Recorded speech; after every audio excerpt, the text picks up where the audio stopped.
Isso daqui é um adulto sorrindo e chorando, e isso daqui é um feto sorrindo e chorando.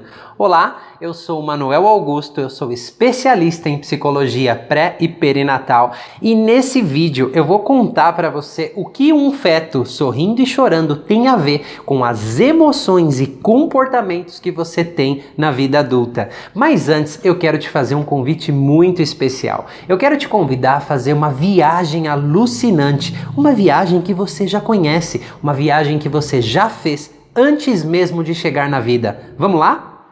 A história dos 9 meses anteriores ao nascimento de um ser humano é, provavelmente, muito mais interessante e encerra acontecimentos mais transcendentes do que os 70 anos seguintes. Samuel Taylor Coleridge. Provavelmente, no início da vida, chegar a ter o corpo humano que temos quando finalmente nascemos, seja para cada um de nós o processo e a viagem mais espetacular que jamais empreenderemos. Este processo acontece em um ambiente escuro, protegido e imaginava-se até pouco tempo atrás um lugar secreto, mas nem por isso menos impressionante. Tudo ocorre muito além de nossa visão e muitas vezes, no princípio da gravidez, é possível que nem sequer tenhamos conhecimento do processo já iniciado nas profundezas íntimas do corpo feminino.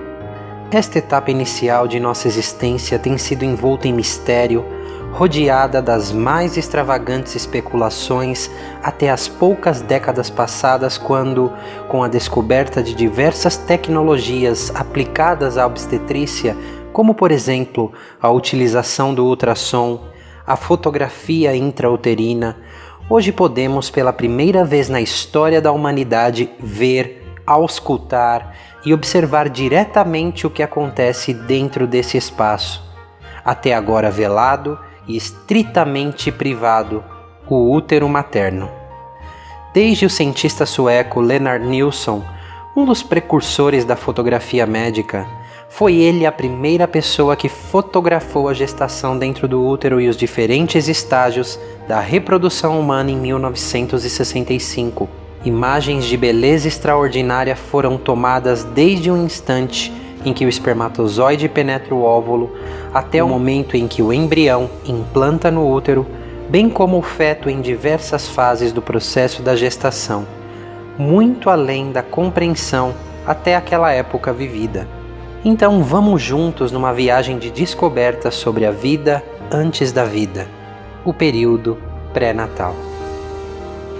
E assim foi o princípio de nossa vida, a concepção.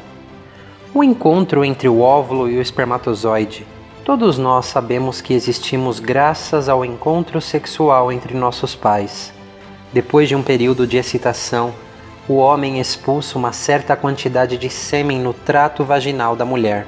Isto que parece acontecer de forma natural, instintiva ou de maneira impulsiva, esconde uma grande dose de sabedoria, previsão e preparação, para que o encontro entre a célula sexual masculina e feminina se realize com êxito. Muitas coisas precisam acontecer antes. Os espermatozoides são cultivados em seus condutos seminais e passam por um processo de maturação que dura aproximadamente 2 meses, durante os quais a célula passa por diversas transformações. Durante esse processo, a célula original de 46 cromossomos, núcleo igual ao restante das células do corpo humano, diminui para apenas 23 cromossomos em um ato visionário de precisão. O espermatozoide maduro possui uma cabeça equipada com um invólucro, onde se localiza o DNA, uma parte central e uma cauda longa. Entre os cromossomos que o espermatozoide carrega em sua cabeça, podem ser os cromossomos X ou Y, e determinará o sexo do futuro bebê, pois o óvulo sempre leva consigo o cromossomo X. Então, nosso herói está pronto para a sua tarefa. Chegando o momento do encontro sexual, produz-se a ejaculação e o homem libera no colo vaginal da mulher uma certa quantidade de esperma, que poderá conter entre 200 a 300 milhões de espermatozoides. Destes grandes guerreiros, apenas 300 a 500 chegarão até o objetivo final, mas não sem antes ter superado grandes dificuldades, ter enfrentado o ácido ambiente vaginal, sobreviver ao ataque do sistema imunológico da mulher, devido aos nutrientes e fluidos alcalinos que também fazem parte do sêmen, é que os espermatozoides podem sobreviver. Em segundo lugar, temos que considerar a distância que tem de percorrer, que são aproximadamente de 12 centímetros, o equivalente aproximado em nosso mundo normal de uns 120 quilômetros. Além disso, o caminho à frente nem sempre está desimpedido, pois, uma vez que tenha chegado ao colo uterino, o espermatozoide tende a atravessá-lo, e isso só é possível durante uns poucos dias do ciclo feminino. Normalmente, o colo do útero está banhado com um espesso muco cervical, e somente depois de uma ovulação este muco é substituído por outro, mais transparente e menos espesso, através do qual os espermatozoides conseguirão penetrar. Uma vez lá dentro, eles têm de se orientarem dentro daquele grande espaço repleto de cavidades escuras, onde é muito fácil se perderem para sempre. Mas alguns poucos dos milhões que iniciaram a empreitada, que não se depararam com grandes dificuldades, levarão aproximadamente umas 2 horas para chegarem às trompas de Falópio. Outros, mais lentos e que encontraram mais dificuldades no caminho, podem levar até mesmo alguns dias para chegarem, embora, como dissemos, a grande maioria não atinge o objetivo final. O óvulo. Na mulher, os óvulos começam a se formar durante o segundo trimestre de sua própria gestação, ou seja, quando a sua mãe estava sendo gerada no útero de sua avó, você já existia. Aproximadamente no 5º mês, já existe uma grande quantidade de óvulos nos ovários do feto feminino, podendo chegar a uns 5 milhões. Muito mais tarde, com as mudanças que ocorrem na puberdade, respondendo a um sinal proveniente da glândula pituitária e do hipotálamo, os ovários começam a produzir os hormônios que colocarão em marcha o processo de maturação dos futuros óvulos. Como parte deste processo, os óvulos que nesta fase ainda se chamam ovócitos terão 23 cromossomos, e deste modo, quando se encontrarem com o espermatozoide, os dois irão somar 46 cromossomos. No interior dos ovários, a cada mês, ocorre o seguinte ritual.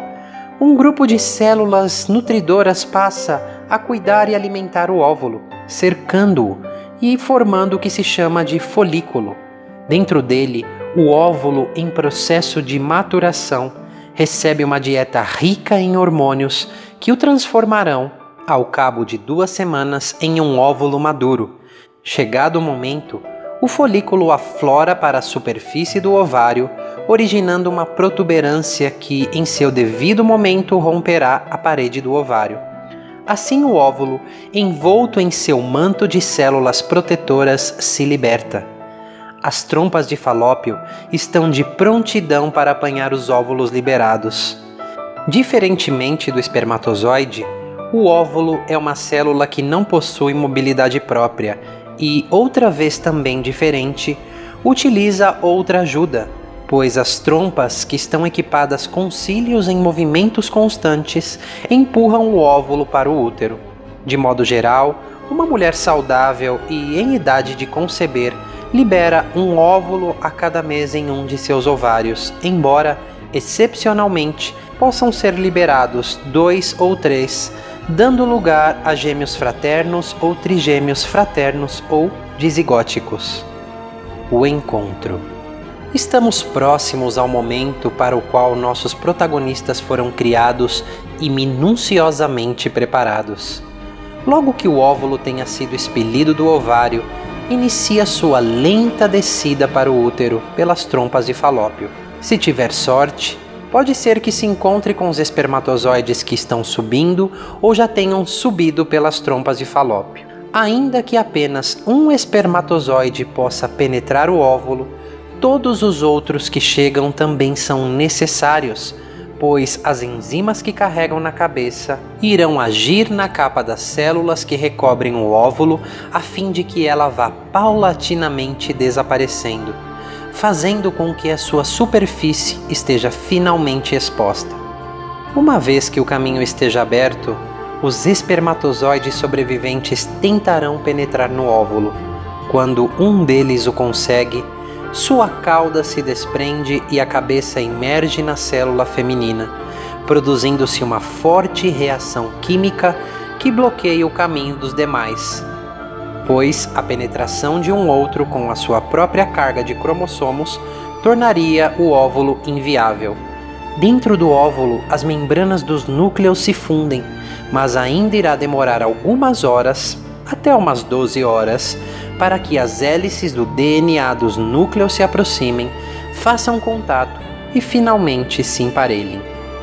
Este é verdadeiramente um instante do início da nova vida, com suas características únicas e individuais. Certamente, o início da vida não é o nascimento, mas será que nós podemos começar a contar a partir da concepção?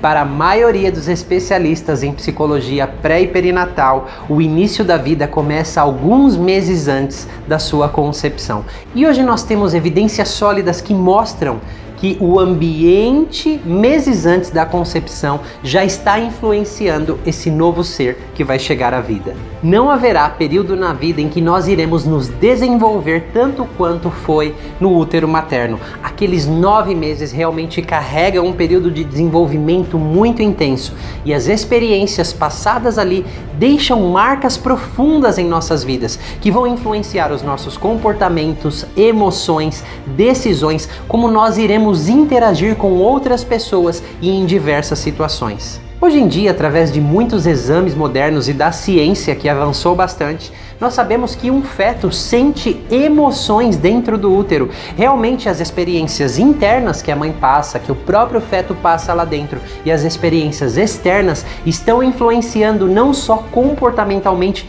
mas emocionalmente esse ser que vai chegar à vida um dia. E a não ser que intervenções específicas sejam feitas, nós realmente vamos continuar repetindo situações que estão muito além da nossa consciência que aconteceram no útero materno. Muitas pessoas passam por problemas que são realmente muito difíceis de serem transformados, crenças limitantes persistentes, padrões de ansiedade que não melhoram de jeito nenhum, padrões de depressão, de medos muito profundos.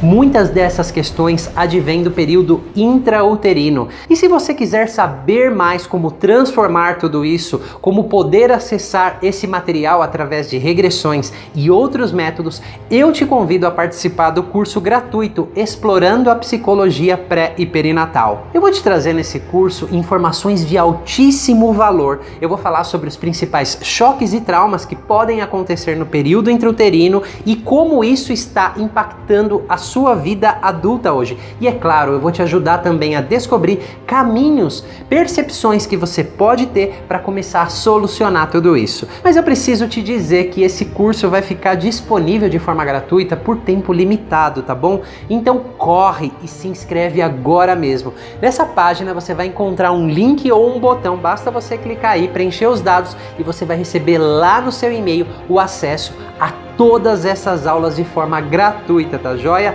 E eu estou muito empolgado em poder compartilhar isso com você, tá ok? E eu vou ficando por aqui e te vejo lá nas aulas.